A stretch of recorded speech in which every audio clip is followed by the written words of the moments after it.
आज 25 जून है साहब। 25 जून की वो रात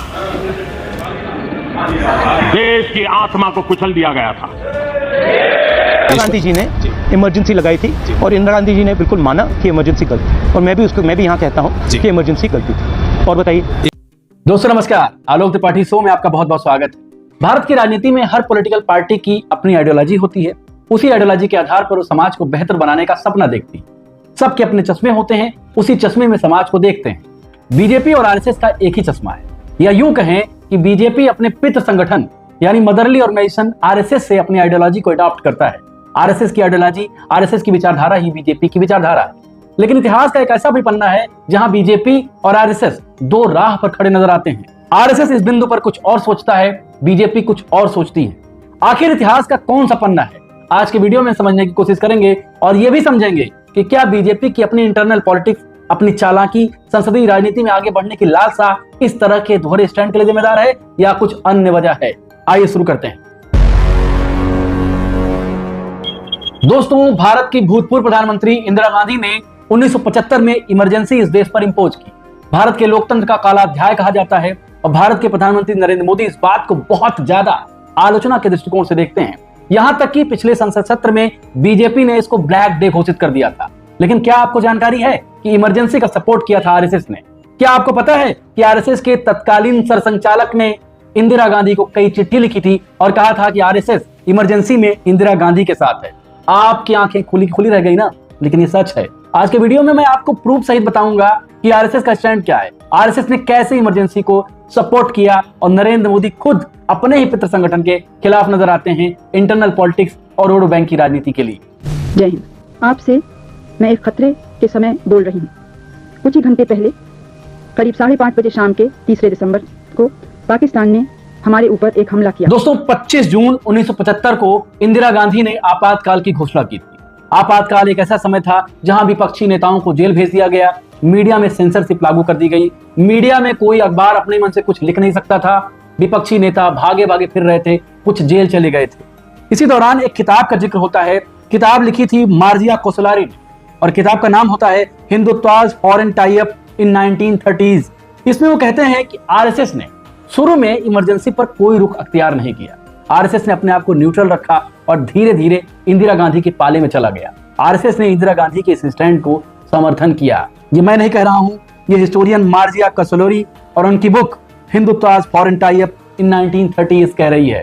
वो कह रहे हैं कि आरएसएस ने शुरू में इंदिरा गांधी के प्रति थोड़ा सा सख्त रवैया अपनाने की कोशिश की, लेकिन जैसे ही आरएसएस को लगा कि उसमें उसका नुकसान हो जाएगा, आरएसएस ने इंदिरा गांधी के साथ करीबीपन दिखाने का प्रयास किया। यह किताब में साफ तौर पर जिक्र है।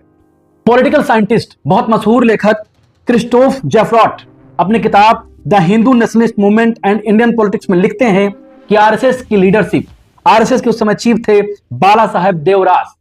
बाला साहब देवरास ने इंदिरा गांधी से डिप्लोमेटिक रिलेशन मेंटेन करने के लिए उनको कई बार चिट्ठी लिखी।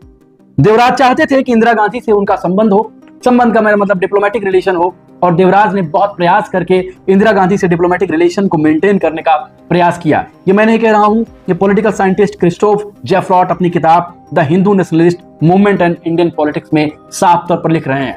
मेरा कहने का मतलब है, जो नरेंद्र मोदी आज इमरजेंसी को पानी पी पी कर गाली देते हैं, उनके ही मदरली ऑर्गेनाइजेशन आरएसएस ने इमरजेंसी का सपोर्ट किया था। आरएसएस ने इमरजेंसी के दौरान इंदिरा गांधी से डिप्लोमेटिक पॉलिटिकल रिलेशन को मेंटेन करने का प्रयास किया था। जरा सोचिए, बीजेपी के किसी नेता के मुख से आप क्या सुन सकते हैं कि आरएसएस ने इमरजेंसी का सपोर्ट किया था? क्या बीजेपी के किसी नेता के मुंह से आप सुन सकते हैं कि आरएसएस ने उस दौर में इंदिरा गांधी का सपोर्ट करके देश के साथ गद्दारी की थी? ऐसा कभी नहीं सुनने को मिलेगा। लेकिन मोदी साहब पानी पी पी कर इंदिरा गांधी को गाली देते हैं, लेकिन आरएसएस के बारे में कोई शब्द नहीं बोलते हैं। आपको अच्छी तरह पता होगा कि पिछले संसद सत्र में 25 जून को ब्लैक डे मनाने की घोषणा बीजेपी ने की थी और संसद में इसके संदर्भ में एक प्रस्ताव भी पारित हुआ था। कांग्रेस और राहुल गांधी ने इसकी आलोचना भी की थी। लेकिन नरेंद्र मोदी जब से सत्ता में आए हैं, आप एक चीज देख लीजिए कि नरेंद्र मोदी ने लगातार पूर्व प्रधानमंत्रियों की इंसल्ट की है। कभी भी पूर्व प्रधानमंत्रियों के संदर्भ में कोई पॉजिटिव पर्सपेक्टिव, कोई पॉजिटिव अप्रोच नरेंद्र मोदी का कभी नहीं रहता है। वाजपेयी जी ने एक बार कहा था कि अगर हम अपने फॉर्मर प्राइम मिनिस्टर को इंसल्ट करते हैं, इसका मतलब है कि हम देश के मजदूरों और किसानों को इंसल्ट कर रहे हैं, जिन्होंने फॉर्मर प्राइम मिनिस्टर को मौका दिया इस देश में शासन करने के लिए। वाजपेयी कहा करते थे कि हम इस बात से इनकार कर ही नहीं सकते कि आजादी के बाद से भारत विकसित नहीं हुआ है। नरेंद्र मोदी साफ तौर पर कहते हैं कि भारत कभी विकसित नहीं था, 2014 के बाद ही भारत में विकास की प्रक्रिया शुरू हुई। ये बहुत नैरो माइंडेड थॉट है जो भारत के प्रधानमंत्री जी दिखाते हैं। इसके अलावा आप एक चीज और देख लीजिए कि नरेंद्र मोदी की सरकार, बीजेपी की गवर्नमेंट लगातार इतिहास को पुनर्लिखित करने का प्रयास कर रही है। एनसीईआरटीज में कई सारे चेंजेस कर रही है, जैसे सावरकर के बारे में चेंजेस किया गया, और भी कुछ और मुद्दे थे जिसके बारे में नरेंद्र मोदी सरकार इतिहास का पुनर्लेखन करना चाहती है, इतिहास को बदलना चाहती है। आपके संज्ञान में कई सारी चीजें आई होंगी।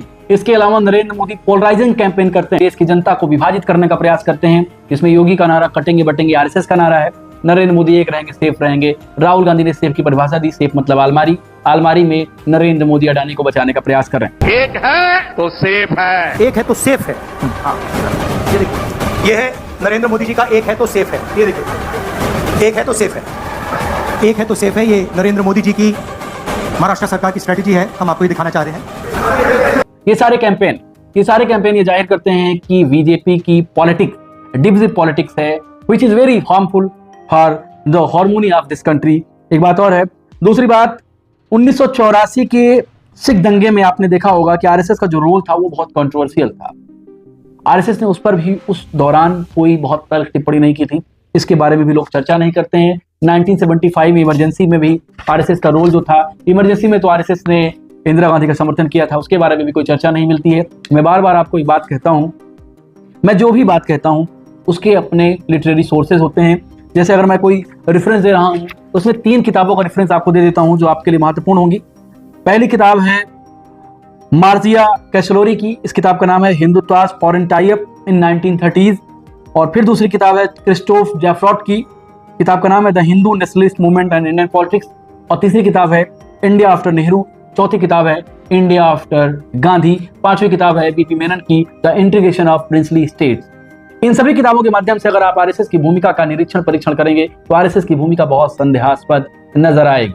आपको ये लगेगा कि वही आरएसएस जो गांधी की हत्या में अप्रत्यक्ष तौर पर जिम्मेदार था। ये मैं नहीं कह रहा हूं, तत्कालीन बंबई के मुख्यमंत्री मोरारजी देसाई कहते हैं कि आरएसएस का इनडायरेक्ट रोल था इसमें। मैं कोई टिप्पणी इस पर नहीं करूंगा, इतिहास का बहुत विवादास्पद टॉपिक है ये आपके सेंस पे छोड़ता हूं, आपकी समझदारी पर छोड़ता हूं कि आप इतिहास को किस आईने में देखते हैं, किस चश्मे से देखने का प्रयास करते हैं।